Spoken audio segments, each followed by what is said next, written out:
Il y a des victoires que tes fils doivent vivre sans avoir combattu. Normalement, toi aussi, dans certains domaines, tu ne devais même pas envoyer le feu. Mais tu as vu comment tu étais le vendredi? Comment tu as envoyé le feu? C'est parce qu'il y a eu des gens qui t'ont précédé, mais qui ont manqué un certain niveau de conscience. Il faut que ça change et c'est toi qui dois commencer. Parce que les parents, qu'ils soient vivants ou morts, ils t'ont déjà placé, tu es là et tu as l'âge que tu as. Tu affrontes déjà ce que tu dois affronter. Tu te bats déjà la nuit, le jour. Maintenant, s'il y a quelqu'un qui doit comprendre des choses, c'est toi. La conscience accorde des victoires. Même quand on n'est même pas conscient que c'est une victoire. Il y a des sœurs, il y a des frères qui très facilement tombent sur des bons conjoints. Même eux-mêmes ne réalisent pas que ce sont des victoires sans bataille. C'est devenu tellement naturel chez eux qu'ils ont normalisé cela. Alors qu'il y a des gens dans cette salle qui sont déjà divorcés. Avant même 50 ans, ils sont divorcés. Alors qu'il y a des gens dans cette salle qui ont fait 4 fois de fiançailles avant de trouver la personne. Mais il y a des gens, il a tellement choisi X et c'est la bonne personne que pour lui, il ne comprend pas quand tu dis il faut prier pour le mariage. Mais ce n'est pas un fait d'hasard. Il y a quelqu'un qui a été conscient à sa place et qui lui a déposé ça dans l'héritage de sa destinée. Fais un effort pour que ce soir, ce qu'on n'a pas déposé chez toi, tu ne sois pas seulement en train d'envoyer le feu, mais que tu aies la conscience de l'imposer à tes fils. La conscience mère, Joseph l'avait. La banalité avec laquelle vous prenez des décisions ramèneront vos fils dans la captivité. Tu as déclaré le feu ici, tu as prié. Je suis sûr qu'il y a même des gens, la nuit de la semaine passée, qui ont prié avec acharnement, qui ont peut-être même jeûné à sec le jour suivant, en disant, Seigneur, délivre-moi de ce qu'on a enseigné. C'est bien, mais écoute-moi très bien. C'est que les actes que tu vas poser, après tout ça, après cette effervescence en prière, ces actes risquent de ramener tes fils dans la captivité. Si tu n'as pas assez de conscience, au-delà de la prière, élève la conscience. Oui, parmi les choses rares que tu dois élever au-dessus de ton niveau de prière. Si ton niveau de prière est à 10, ça tu dois l'élever même à 40, c'est la conscience. Sois plus conscient que tu ne pries. Sois plus conscient que tu ne jeûnes. Sois plus conscient. La conscience doit être au-dessus de tous ces éléments pour te permettre de ne pas ramener tes fils dans la chose pour laquelle tu as lutté pendant longtemps. Je prie dans mon âme que pour ton fils ou pour ta fille, que vivre ne soit pas un poids. Ceux qui se suicident, c'est parce que vivre est un poids. Ça pèse tellement. Dans tout ce qu'ils font, ça ne marche pas. Que cela ne soit pas la vie de ta fille. Que ça ne soit pas la vie de ton fils. Les choses n'ont pas été prévues ainsi. Si tu décides de devenir un parent, un père, une mère, c'est que tu as décidé d'apprendre le sens du mot sacrifice. Il y a des choses que tu dois accepter d'enterrer pour que certains renaissent dans la vie de tes fils. La conscience. La prière sans conscience est un assemblage des paroles inutiles et vides. La prière sans conscience est un assemblage des paroles inutiles et vides. Job 35, 12. On a beau crier, alors Dieu ne répond pas à cause de l'orgueil des méchants. Lorsqu'on est orgueilleux, on n'a même pas conscience qu'on est inconscient. La conscience mène aux solutions, entre autres la prière, le jeûne, la sanctification, la consécration. Toutes ces choses, des solutions pour plusieurs problèmes, mais pour y arriver, il faudrait avoir la conscience. Il faudrait être conscient. Voilà pourquoi plusieurs prient et ne reçoivent pas, parce qu'il y a beaucoup d'inconscience. Jean 8, 32, un verset que nous connaissons, on va le revisiter. Jean 8, 32. Vous connaîtrez la vérité vous affranchira. Connaître, c'est prendre conscience. Connaître, ce n'est pas entendre. Connaître, c'est prendre conscience. Ce n'est pas la multiplicité des prières qui libèrent. C'est la conscience qui libère. La conscience, je prends le risque de dire qu'il est impossible de vaincre sans conscience. C'est impossible. De vivre une victoire sur terre, peu importe sa forme, sans conscience, cela est impossible. Il y a deux types de conscience que nous allons visiter pendant ces quelques jours. Il y a deux types de conscience.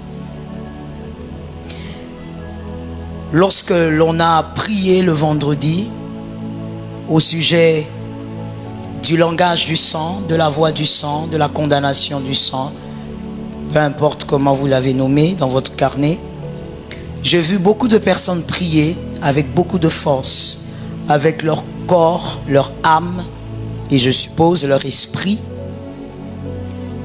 Mais il est très difficile de voir après cette effervescence des résultats. Parce que très souvent, ce genre de prière, quand nous le faisons, il y a beaucoup d'effervescence. Beaucoup. Il y a beaucoup d'émotions dedans. Parce qu'on vient d'entendre quelque chose qui nous a rappelé qu'il y a des choses qui ne marchent pas dans nos vies. Alors on prie avec une certaine force, une certaine détermination. Mais après cela, généralement, il n'y a pas de résultat. Pourquoi? Parce que ça a été des prières effervescentes, sans conscience. Au-delà des émotions, il faut y mettre de la conscience. Au-delà d'être choqué par ce que le diable a fait dans nos vies durant des années, il faut être conscient. Je pourrais même dire, il faut être conscient après la prière plus qu'avant la prière. Votre conscience devrait se réveiller dans une autre dimension après votre prière qu'avant la prière.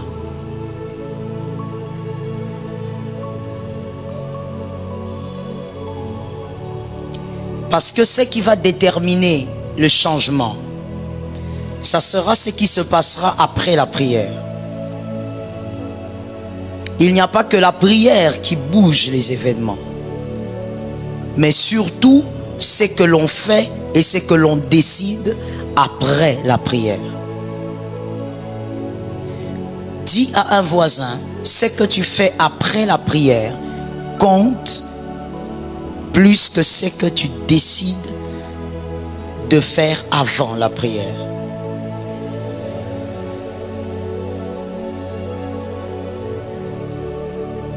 Il y a deux types de conscience qui nous amènent à la victoire. Deux types de conscience qui nous amènent à la victoire.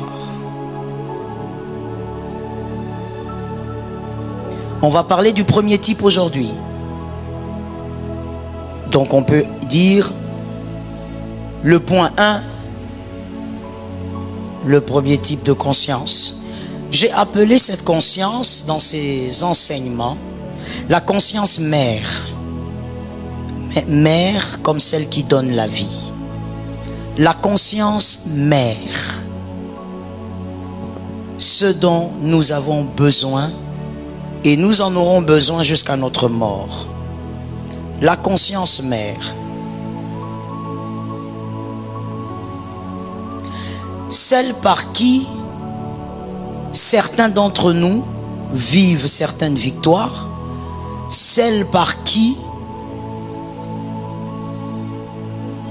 votre suite vivra de victoire. La conscience mère. Toute victoire que vous vivez aujourd'hui ne dépend pas de votre foi. Il y a des victoires que certains vivent aujourd'hui. Cela est le fruit de la conscience des autres. Il y a aussi des victoires que vos fils devraient vivre. C'est ce qui est normal. Il y a des victoires que vos fils et vos filles devraient vivre, et après eux, la suite, qui ne devraient pas être les résultats de leur foi, mais plutôt le résultat de votre conscience. Toutes les victoires que nous vivons sur terre n'émanent pas, ou je veux mieux le dire, ne devraient pas émaner de notre foi, de notre force, de nos efforts. Il y a des victoires que normalement nous sommes appelés à vivre, qui devraient être le résultat de la conscience de celui qui vous a fait naître. Voilà pourquoi aujourd'hui, nous ne sommes pas tous sur le même départ. Quelqu'un m'a dit le même départ. Aujourd'hui, nous ne sommes pas tous sur le même départ. Il y a des personnes au milieu de nous qui ne lutteront jamais pour avoir des enfants. Il y a des personnes au milieu de nous qui ne lutteront jamais pour avoir un mariage stable. Il y a des personnes au milieu de nous qui ne lutteront jamais pour avoir un très bon travail dans peu de temps. Mais il y a des gens qui devraient se battre encore et encore pour avoir le minimum de stabilité. Parce que ce que nous avons aujourd'hui comme vie est une vie qui dépend de la conscience de ceux qui nous ont précédés. Ceux qui ont eu assez de conscience ont laissé des victoires. Ceux qui n'ont pas eu assez de conscience ont laissé des problèmes. Aide-moi à dire à quelqu'un, qu'est-ce que tes parents t'ont laissé? Aide-moi à dire à quelqu'un d'autre, quel type d'héritage tu as reçu? La dernière question à poser à un voisin. Quel était le niveau de conscience de tes parents? Aujourd'hui, à l'âge que tu as, tu es obligé aussi de travailler ta conscience. Tu es le parent de quelqu'un, tu seras bientôt le parent de quelqu'un. Aujourd'hui, nous croyons qu'avec Jésus, des grands miracles peuvent s'accomplir. Mais écoutez-moi bien et écrivez-le correctement, tel qu'il est dit. Les grands miracles peuvent s'accomplir avec Jésus, mais le fonctionnement spirituel est tout autre. Le fonctionnement spirituel est que il y a des prières que tu ne devrais pas faire parce que ton père devrait les régler. Parce que ta mère devrait les régler. Il y a des prières que tu ne devrais pas faire parce que ton père aurait dû t'accorder ces choses par héritage. Et je ne parle pas d'héritage de maison, je parle d'héritage de faveur. Héritage de victoire. Et toi, à ton tour aujourd'hui, il y a une conscience que tu devrais adopter, acquérir et peut-être même arracher pour que tes fils reçoivent certaines victoires par héritage. Sur la terre, tout ne devrait pas être bataille. La chèvre ne se bat pas pour mettre bas. Tout ne devrait pas être bataille. Mais l'homme, depuis le péché, a commencé à tout compliquer. Et il y a ajouté de l'inconscience. Vous verrez des hommes, des femmes de 48 ans, 50 ans, mais très inconscients. Tellement inconscients que vous vous posez la question, comment il a fait pour vivre jusqu'à cet âge? L'inconscience. Lorsqu'on est inconscient, il y a des victoires qu'on ne lègue pas. Or, sur la terre, il y a la part de l'effort, il y a la part de l'intelligence et de la sagesse, et il y a la part de l'héritage. Il y a des choses qu'on reçoit parce qu'on est intelligent, d'autres parce qu'on a été sage, d'autres encore parce qu'on fournit des efforts, parce que dans la vie, il faut aussi fournir des efforts. Et mais quatrièmement, il y a de victoires à célébrer parce que c'est un héritage. Manassé et Éphraïm ont hérité de la gloire.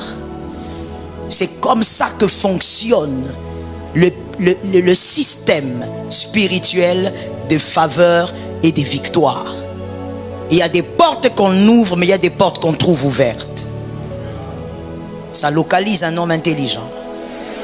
Il y a des portes dans la vie, on doit forcer, on doit même casser. Mais il y a d'autres, avant même que tu n'aies 18 ans, tu trouves la porte ouverte.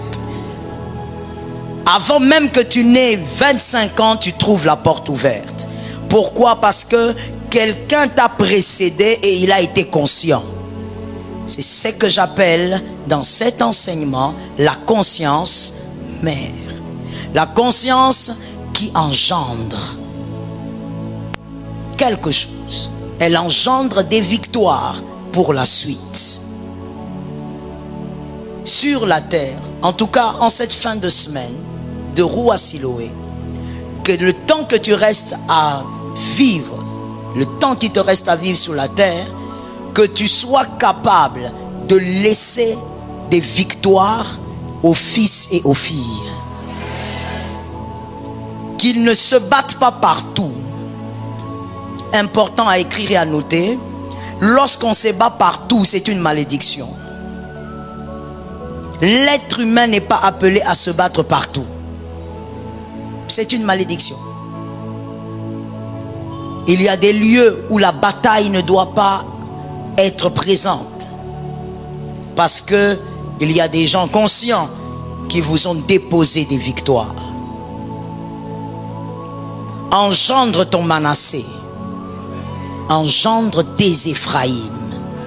Ce n'est pas seulement celui qui sort de tes entrailles, mais tous ceux qui sortent de ta lignée. Engendre-les. Que ta conscience laisse des héritages de victoire. Genèse 39, 9. Genèse 39, 9. Voici un homme qui avait la conscience mère. Une conscience qui pouvait engendrer des victoires dans les vies des autres. Joseph dit à la femme de Potiphar, il n'est pas plus grand que moi. Il parle de Potiphar dans cette maison. Et il ne m'a rien interdit excepté toi, parce que tu es sa femme. Comment ferais-je un aussi grand mal? C'est la première chose, ou la première exclamation de Joseph. Comment ferais-je un aussi grand mal? Et donc, la deuxième partie n'a rien à voir avec la première. Ferais-je un aussi grand mal? Aussi grand mal à qui? Joseph, tu ne l'as pas dit. Tu parles de qui? Parce que la deuxième partie est pécheresse contre Dieu. Là, tu as précisé.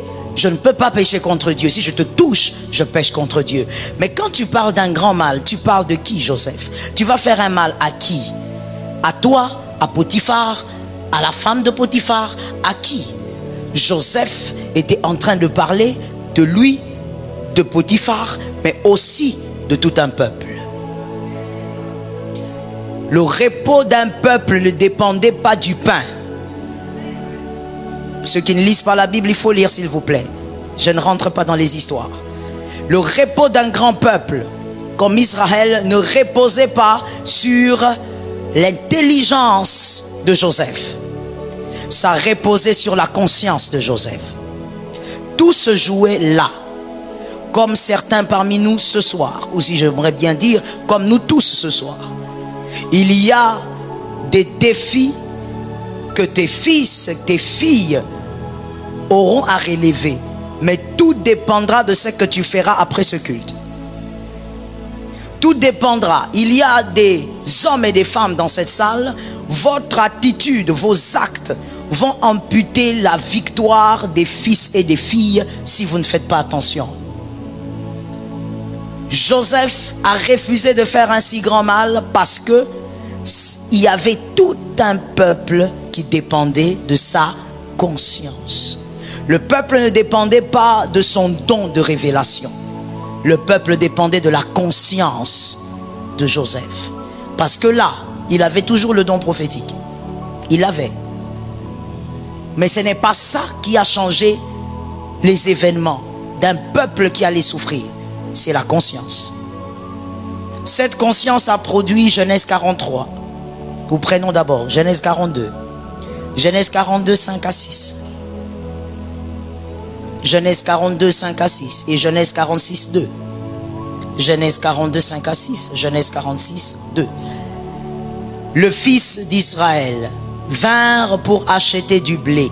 Pourquoi? Parce que justement, il y avait famine qui avait frappé comme Dieu l'avait révélé au Pharaon. Au milieu de ceux qui venaient aussi, car la famine était dans le pays de Canaan. La famine avait frappé, ils sont venus en Égypte pour acheter le blé. Tout se jouait sur la conscience de Joseph. Ils sont venus, les frères de Joseph. Genèse 46, 2. Dieu parla à Israël dans une vision pendant la nuit et dit: Jacob, Jacob. Israël répondit: me voici. La suite. Et Dieu dit: je suis le Dieu de ton père. Ne crains point de descendre en Égypte, car là, je te ferai devenir une grande nation. Je te ferai devenir une grande nation en Égypte en étant libre. Tu entreras en Égypte, Jacob, parce que ton fils est là-bas. Parce que Joseph est là-bas. Mais on n'est pas descendu simplement parce qu'il y a un Joseph. Dis à ton frère, il ne suffit pas d'être là. On est descendu en Égypte parce que Joseph est ministre. Dis à quelqu'un d'autre, il faudrait que tu sois la bénédiction. Joseph est ministre parce qu'il n'a pas touché la femme de Potiphar. Joseph est ministre parce qu'il était conscient. Très jeune, mais très conscient. Aujourd'hui, nous avons des très vieux, mais très inconscients. Très jeune, mais il comprenait qu'il ne pouvait pas faire un tel mal. Tout ce qui s'est passé, la promesse de Dieu de faire d'Israël une grande nation, dépendait en Égypte de la conscience d'un garçon qui avait moins de 30 ans. Ce garçon de moins de 30 ans a compris qu'il y avait des choses qu'il ne pouvait pas faire pour accorder la victoire à son peuple, une victoire que son peuple aura sans bataille. Il y a des victoires que tes fils doivent vivre sans avoir combattu. Normalement, toi aussi, dans certains domaines, tu ne devais même pas envoyer le feu. Mais tu as vu comment tu étais le vendredi? Comment tu as envoyé le feu? C'est parce qu'il y a eu des gens qui t'ont précédé, mais qui ont manqué un certain niveau de conscience. Il faut que ça change et c'est toi qui dois commencer. Parce que les parents, qu'ils soient vivants ou morts, ils t'ont déjà placé, tu es là et tu as l'âge que tu as. Tu affrontes déjà ce que tu dois affronter. Tu te bats déjà la nuit, le jour. Maintenant, s'il y a quelqu'un qui doit comprendre des choses, c'est toi. Localise-moi quelqu'un qui n'a pas compris. Dis-lui, est-ce que tu comprends? La conscience accorde des victoires. Même quand on n'est même pas conscient que c'est une victoire. Il y a des sœurs, il y a des frères qui très facilement tombent sur des bons conjoints. Même eux-mêmes ne réalisent pas que ce sont des victoires sans bataille. C'est devenu tellement naturel chez eux qu'ils ont normalisé cela. Alors qu'il y a des gens dans cette salle qui sont déjà divorcés. Avant même 50 ans, ils sont divorcés. Alors qu'il y a des gens dans cette salle qui ont fait 4 fois de fiançailles avant de trouver la personne. Mais il y a des gens, il a tellement choisi X et c'est la bonne personne que pour lui, il ne comprend pas quand tu dis il faut prier pour le mariage. Mais ce n'est pas un fait d'hasard. Il y a quelqu'un qui a été conscient à sa place et qui lui a déposé ça dans l'héritage de sa destinée. Fais un effort pour que ce soir, ce qu'on n'a pas déposé chez toi, tu ne sois pas seulement en train d'envoyer le feu, mais que tu aies la conscience de l'imposer à tes fils. Est-ce que quelqu'un me capte? La conscience mère, Joseph l'avait. La banalité avec laquelle vous prenez des décisions ramèneront vos fils dans la captivité.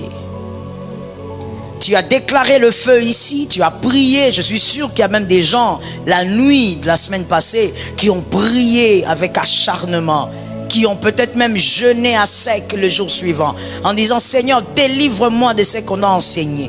C'est bien, mais écoute-moi très bien, c'est que les actes que tu vas poser, après tout ça, après cette effervescence en prière, ces actes risquent de ramener tes fils dans la captivité. Si tu n'as pas assez de conscience, au-delà de la prière, élève la conscience. Oui, parmi les choses rares que tu dois élever au-dessus de ton niveau de prière. Si ton niveau de prière est à 10, ça tu dois l'élever même à 40, c'est la conscience. Sois plus conscient que tu ne pries. Sois plus conscient que tu ne jeûnes. Sois plus conscient. La conscience doit être au-dessus de tous ces éléments pour te permettre de ne pas ramener tes fils dans la chose pour laquelle tu as lutté pendant longtemps.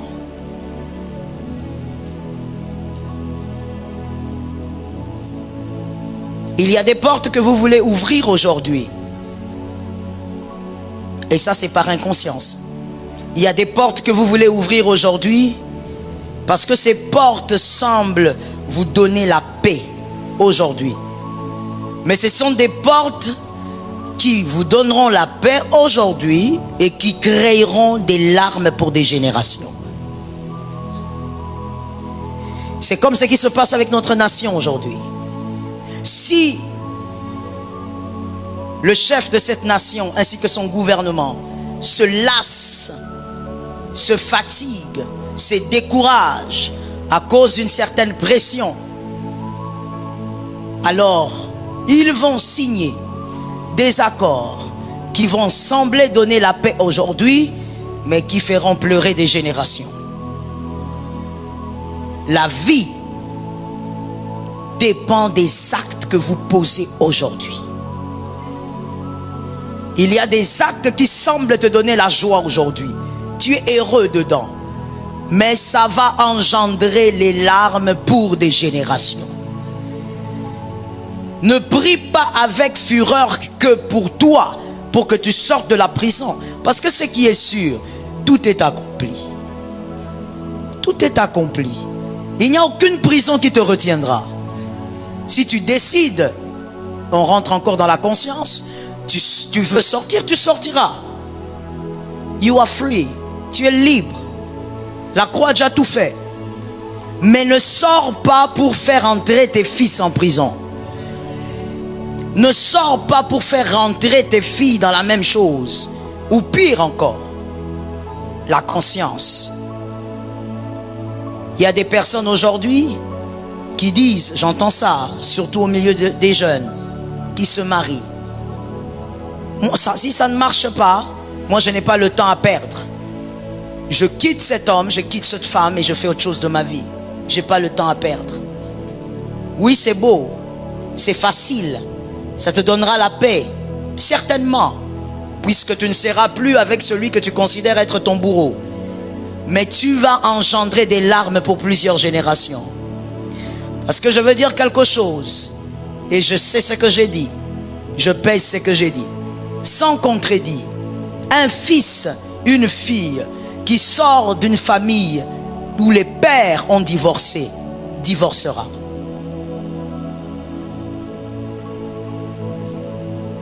Il est pratiquement impossible, à moins que Jésus intervienne et accorde la délivrance, et la délivrance c'est par la conscience, que quelqu'un sorte d'une famille où les parents ont été divorcés et que lui reste marié. Ce qui semble te donner la paix aujourd'hui va faire pleurer des générations après toi. Et peut-être même qu'après toi c'est trop loin. Tes fils pleureront, tes filles pleureront. Pourquoi? Parce que ce n'est pas toute paix que vous recevez qui est aussi une paix pérenne. La conscience doit vous amener à comprendre que lorsqu'on est un enfant, on décide comme on veut sans tenir compte du fait qu'on a la sémence et la matrice. Lorsqu'on est mature, des fois, il faut décider de souffrir pour engendrer la paix. Il faut décider des fois, je précise, quand on est mature, de pleurer aujourd'hui pour engendrer la paix. Attention à ce que vous décidez. Attention à ce que vous léguez comme faveur et grâce. Dis à un voisin, ne prends pas à la légère tes décisions.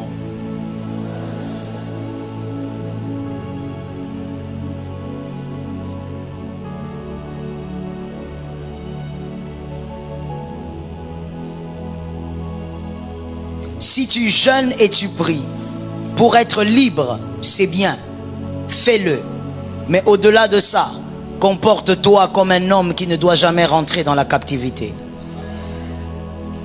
Comporte-toi comme un homme qui ne doit jamais ramener tes fils et tes filles dans la captivité.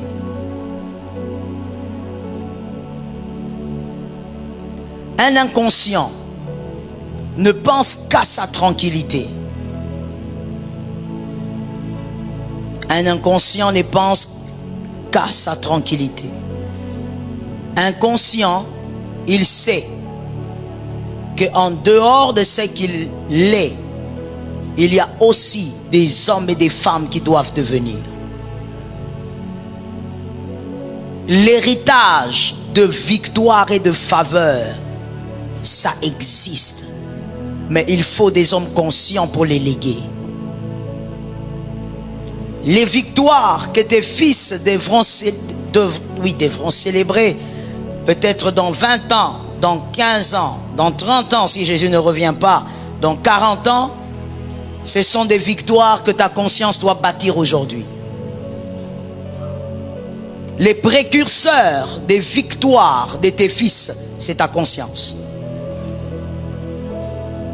Les précurseurs des célébrations de tes filles, c'est ta conscience. Pour que tes filles réussissent dans leurs études, il n'y a pas que les frais, il n'y a pas que les suivis que tu fais, mais il y a aussi ta conscience face à certains actes. Il y a des familles où il est pratiquement rare de voir un licencié, un docteur en informatique, un docteur en économie. Pourquoi? Parce que il y a eu des précurseurs qui n'ont pas manqué forcément de l'argent, mais qui ont manqué la conscience. Listen well to me. Ne punis pas ton fils ou ta fille pour ce qu'il n'est pas. Avant de punir ton fils ou ta fille pour ce qu'il n'arrive pas à faire, punis-toi toi-même.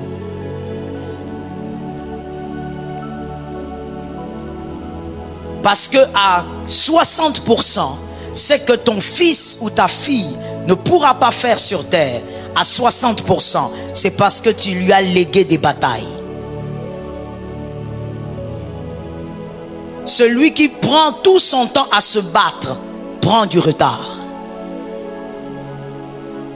Voilà pourquoi dans les principes de Dieu, dans les principes spirituels, par rapport aux victoires, il n'est pas prévu que tu te battes partout. Il y a des endroits où tu dois entrer sans te battre. Parce que quelqu'un de conscient t'a donné la victoire gratuitement. Est-ce que quelqu'un me capte? C'est pratiquement ce que Jésus a fait à la croix. C'est pourquoi il a porté tous les péchés. Pour qu'aucun péché ne dise « Jésus m'a raté, je peux te dominer ». C'est le même principe. Un précurseur conscient porte pour les autres et les autres passent. Tu dis à ta fille, comment toi tu ne fais que m'amener des aventuriers? Mais moi je te pose la question, toi tu as amené qui comme père?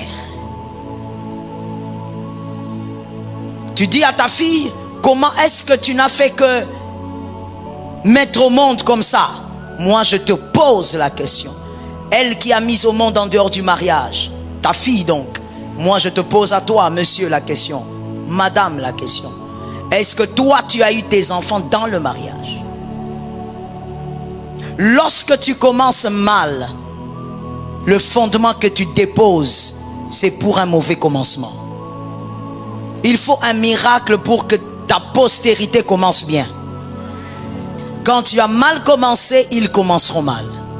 C'est l'héritage que tu as légué. La conscience. Vous qui n'avez pas encore d'enfants, soyez plus conscients qu'avant.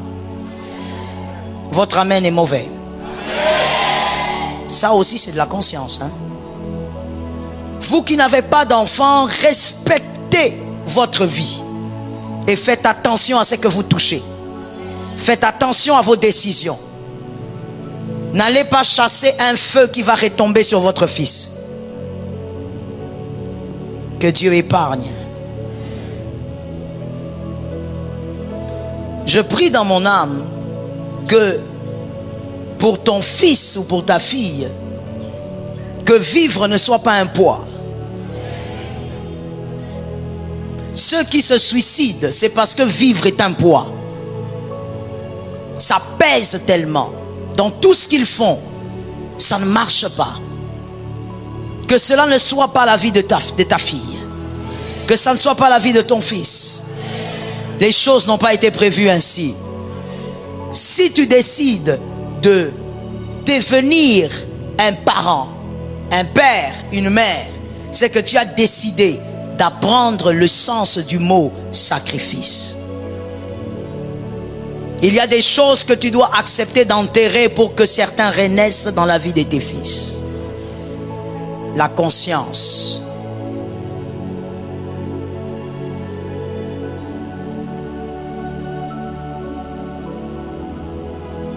La conscience de celui qui a la sémence et la conscience de celle qui a la matrice.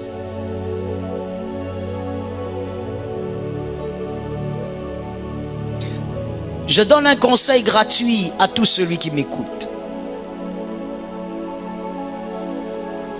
Avant même le feu de l'esprit sur toi, sois par conscience délivré de la jalousie. Parce que il y a des choses que nous abandonnons par conscience simplement. Sois par conscience délivré de la jalousie.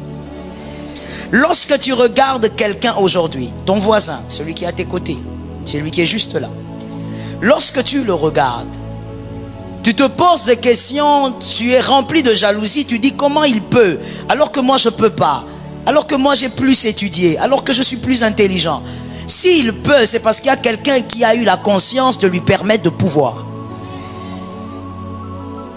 Il faut que tu saches regarder au-delà du présent. S'il peut, ton voisin juste de côté, c'est parce qu'il y a eu quelqu'un de conscient qui lui a permis de pouvoir par sa conscience. Il y a eu un père qui était tellement conscient, qui a fait des choses qui ont permis que celui qui est à tes côtés puisse pouvoir. Des fois, tu jalouses quelqu'un pour des choses, alors qu'en réalité, lui-même ne sait même pas comment ça lui arrive. Pourquoi il ne sait pas? Parce qu'il a reçu l'héritage des victoires. Et comment il a reçu l'héritage? Parce qu'il a eu une mère qui n'était pas que femme, mais qui était une personne consciente, qui a posé des actes de manière à laisser ses filles dans la faveur et la grâce. Toi, tu jalouses une femme comme ça. Tu regardes, tu dis, mais pourquoi tout est à elle? Tout est à elle parce qu'il y avait quelqu'un de conscient avant elle. Il ne faut pas te battre avec elle. Bats-toi avec ceux qui sont venus avant, si tu peux. Tout n'émane pas de Dieu. Je te réchoque. Tout n'émane pas de Dieu. Voilà pourquoi Dieu n'aidera pas un homme à engrosser sa femme. Tout n'émane pas de Dieu. Dieu a créé des systèmes, un fonctionnement. Il y a des choses que Dieu ne te donnera pas. Pourquoi? Ce n'est pas à lui de te donner. Je te rechoque. Il y a des choses que Dieu ne te donnera pas, même si tu pries. Parce que ce n'est pas à lui de le faire. Tu ne peux pas être là, une femme mariée, tu dis à Dieu, Seigneur, s'il te plaît, il faut que je sois engrossé, que l'onction descende. Ça ne se fera pas. Marie qui a été enceinte par l'onction ne l'a pas demandé. L'ange est venu et elle a été surprise par la visitation. Donc il y a des choses que Dieu ne t'accordera pas, même si tu te mettais en 4 ici. Ces choses devraient venir de tes pères. Si ton père a raté de te le donner, la seule chose que toi tu peux faire aujourd'hui, c'est t'organiser pour que toi tu l'accordes. C'est comme ça, c'est le fonctionnement. Tu ne peux pas demander au ciel de faire pousser le blé, de faire pousser le maïs, de faire pousser un manguier. Le ciel te dira tu es fou. Pourquoi? C'est l'ordre qu'il a reçu depuis la création. Il n'est pas là pour faire pousser les choses, lui donne la pluie, lui fait tomber la neige. Il a d'autres instructions. Tu ne peux pas dire à la terre, terre, telle que tu es là, commence à faire pleuvoir. La terre te regarde et te dit, écoute, le mouvement il est tout autre. Ta conscience doit permettre à ceux qui viendront de vivre des victoires sans même avoir vu la bataille. La conscience. Que Dieu te délivre. Que Dieu te délivre de l'inconscience. Je répète, que Dieu te délivre de l'inconscience. Aide-moi à localiser 3 personnes, dis-leur que Dieu nous délivre de l'inconscience. Si tu as dit à 3 personnes, c'est bon.